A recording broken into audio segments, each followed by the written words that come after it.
So I hope you've checked out part one about Jay's Green Bouquet, because this is how to use that green bouquet in Jay's bouquet line that is made from FernTrust.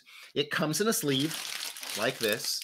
So it's all set, ready to go. It has the little American grown logo on it, and all of the foliages inside here are fresh from Florida. They're grown right there on the FernTrust properties in Florida from those fabulous foliage farmers.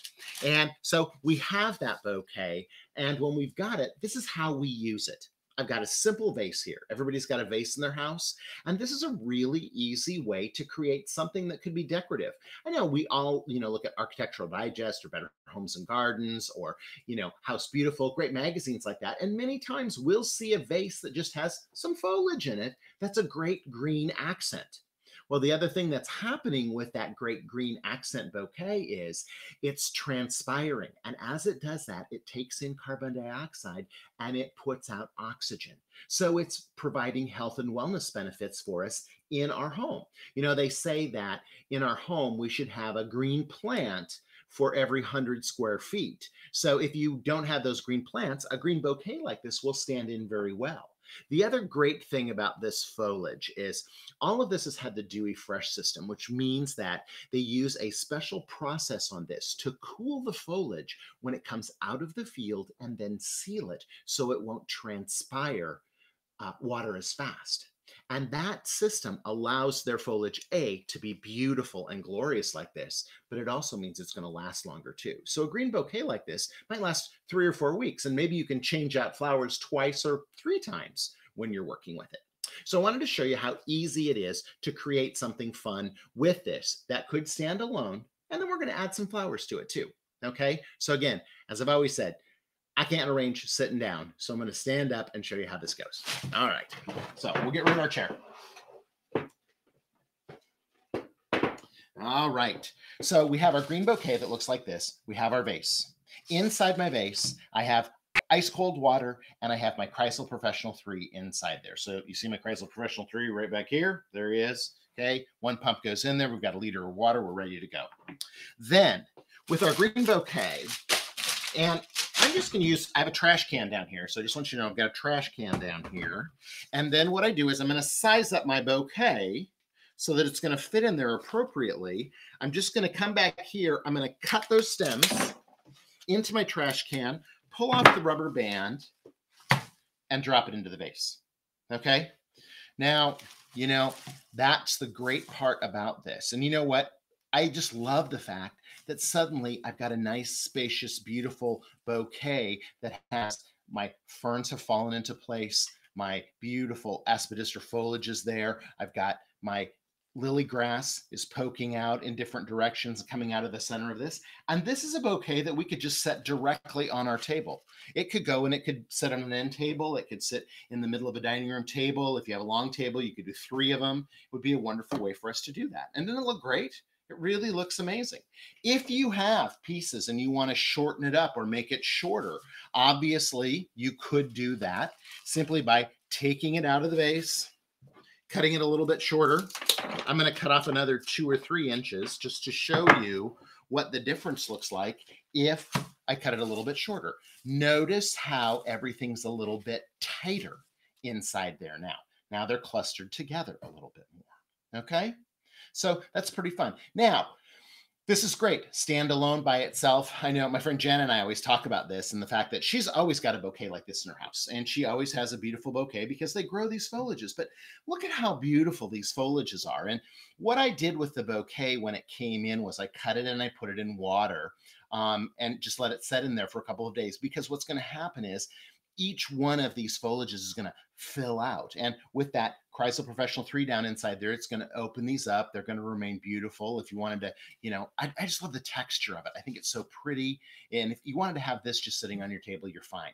But let's put a few flowers into this bouquet and see what that might look like. Okay. So I grabbed a few things here.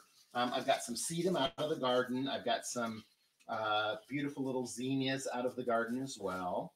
I've got a hydrangea or 2 for my friends at Sun Valley, and I have some beautiful fall grasses, the pampas grass that's just beautiful too. And so I'm going to start with that pampas grass because I think that's kind of the thing that we would have in the center of the bouquet. That adds for our central vertical axis. And I think it's a great opportunity for us to do that. I love arranging flowers on a Lazy Susan because it allows me to spin it around and look at it from all sides. And I think that that's great. My little sedum took a dive off the side. There we go. Okay. So again now, and what I want to encourage is this is just a fun way for us to arrange those flowers. Now, we've got that together there, and we've got those setting in the middle. You know what? I'm gonna kick it up just a little bit for you, so you can see a little bit taller up. There we go. Okay, better. There we go. So now you can see the top of the bouquet.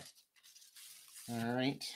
And we've got those. Now, again, if you don't like where you put something, you always have the opportunity to put something else in a different spot. Now, let's go for focal area. Let's put something into a focal area down there. So what we're going to do is we're going to cut this hydrangea shorter.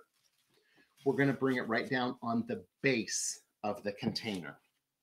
Now, if I wanted this to be asymmetrical, I could bring the second one in here, okay? And that might make this a little bit more one-sided.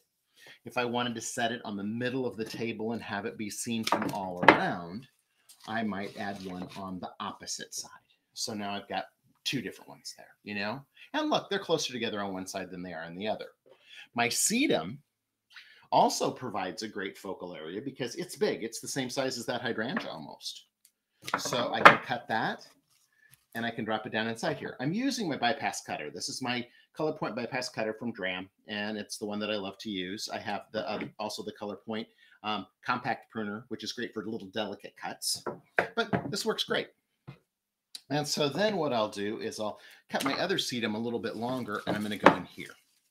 Now, here's the great part about it. If you don't like where that is or where that sets, you can change it. You can move it around, put it in a different spot. That's okay, because the act of arranging flowers should be fun for you. And so I want you to take your time. I want you to relax, maybe put on your favorite music, maybe get a cup of coffee or even a glass of wine and arrange your flowers beautifully.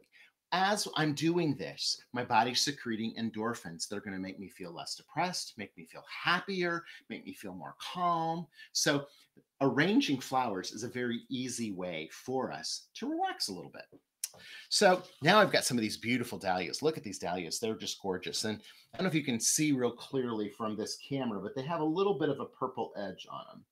And this is really quite purple in person. And you'll see that maybe in the picture. But, you know, for right now, it looks a little bit white on your screen. But we're going to add a couple of those in there. Now, remember, just as when we make other arrangements, we're going to remove those leaves that might fall below the waterline.